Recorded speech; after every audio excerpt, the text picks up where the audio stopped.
You mentioned it earlier, trying to fit a square peg into a round hole. It just will not work, right? And yeah, you if it's all feature requests, are you going to sell it today, or are they going to wait for you to put in the feature requests to actually get it done? So yeah, Yeah, um, yeah. And like listen, and like your job as a you're also out there as a salesperson. You're trying to get the trust of the customer. Your job, if you're doing it well, is you're gaining their trust, and then you're putting that on the line if you're selling them a solution that isn't yet ready, right? yeah, And all the best intentions of the product team doesn't mean that they're going to be able to deliver on that, right? And so but you just got to that weigh that. that's why I don't like the customer success model.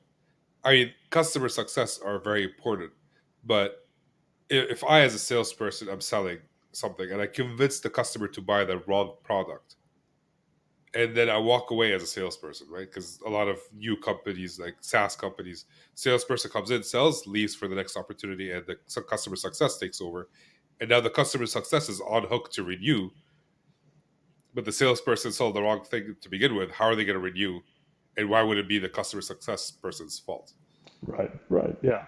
And like what I've been advocating is the salesperson, whoever sold this product, should be on hook for the first renewal. If they don't renew the first time, then they sold the wrong product. I like that, and that's actually how our model worked because we had an 18 month that you held onto the account. Yeah, You know what I would say about like going to new markets, because obviously companies do have to do that and you have to move it. It definitely shouldn't be driven by a sales person though, right? If there's a way to do it, and the right way to do it is that it's coming from leadership, and it's like, hey, we've identified this market as a good yeah, market for us to go after. We're going to put marketing resources on it. We're going to commit to development around it. We're going to put SEs on it to help build out a good demo environment, and then you go after it, right? yeah. I agree with that. The one thing that I see is that people do that, but then if you get one demo request from a company, like a large company, let's say your target audience is mom and pop shops, and someone like Oracle then puts in a demo request, everybody's gonna drop everything and go after Oracle, right? Right. But if you have like multiple Oracles coming in, so you're all going after all these big companies, which is not your target audience, with the hopes of selling a big deal. But that means you have to reorganize, redo the software from scratch. Probably somebody else already has the software for that, and you're going to Exactly. lose the deal. Yeah, yeah, That's exactly. what happens with sales, right? That's what I find.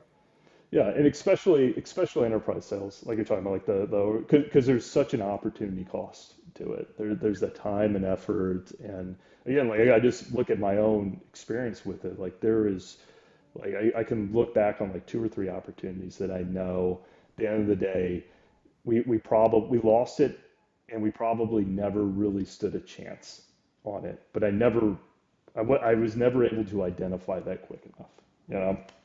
And going back now, obviously, I would be able to do that a lot quicker. But the amount of time and effort that was put into those two or three deals, it's just painful to think Yeah, about it. Like one of the companies, like I see their trucks driving around. I can't even, like it just makes me sick to my stomach when I see their trucks. like that time could have been spent selling to like five mom and pop shops, which would have been half or not even a quarter of the deal, but you would have closed them. Right. Yeah, And it's exactly. very hard for salespeople to say no. Right. I've That's why I felt like, especially when they're not like, especially if they have SEs who do the demos and like all that stuff, just do the demo. Yeah. So so yeah, they lean on that. Yeah, yeah. And I'd say, like just go about like the cool thing about being a rep, right? So like making this transition. I do think it gives you like if you do both sides of it, it gives you definitely a holistic view of like the customer journey through a sales cycle, like how you actually are able to generate pipe and how that leads to you getting new customers. It's something that I would never have had if I hadn't Yeah. done the role.